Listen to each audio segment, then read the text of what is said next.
বলছিলাম শুক্রবারে মাছ নিয়ে আসবে, এই তো ব্যাগে করে নিয়ে আসছে। দেখি এর ভিতরে কি আছে। এখানে নিয়ে আসছে পাঙাশ মাছ, এগুলো হচ্ছে কাতল মাছ, আর এই যে কই মাছ, চিংড়ি মাছ, এই 4 রকম মাছ নিয়ে আইছে।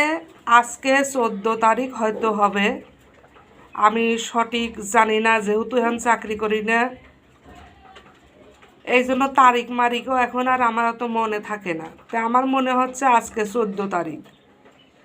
তে এই মাছ, এই যে 14 তারিখে মাছ নিয়ে আসছে, আবার সামনের মাসে 14 তারিখে মাছ আনবে।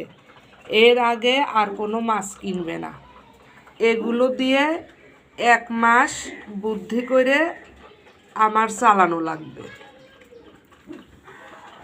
এই তো দেখুন আপনারা, মাসে চাউল নিয়ে আসে 25 কেজি।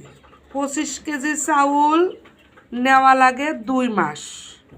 2 মাস পরগা আবার চাউলের বস্তা আসে। তে ফকির মিসকিন তো আসতেই থাকে।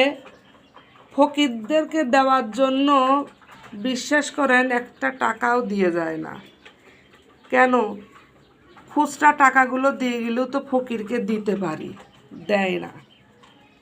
তে ওই চাউলের থেকেই আমি ফকিরকে ভিক্ষা দিয়ে থাকি।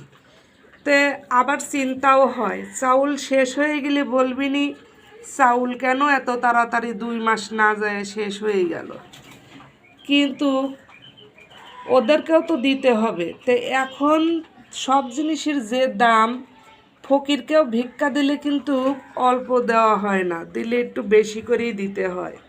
কারণ অল্প হলে মানুষের মন ভরে না, আর নিজের কাছেও খারাপ লাগে। তে আমার এসব ব্যাপারে অনেক বেশি কষ্ট লাগে, জানেন না, এ কষ্ট বলার মতো না।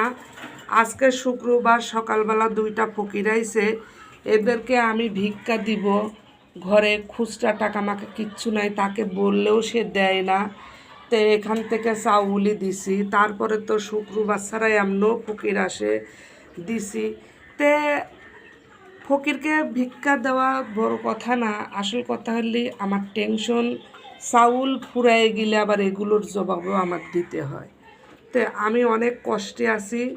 সকালবেলা ফকির 2টাকে ভিক্ষা দিছি, দিয়ে তারপরে আল্লাহর কাছে কান্না করেছি বসে বসে, যে আল্লাহ, মানুষকে দান করার মতো আমার ক্ষমতা নেই, এমন লোকের হাতে আমি পড়েছি, আল্লাহ তুমি আমার একটা পথ দেখাও।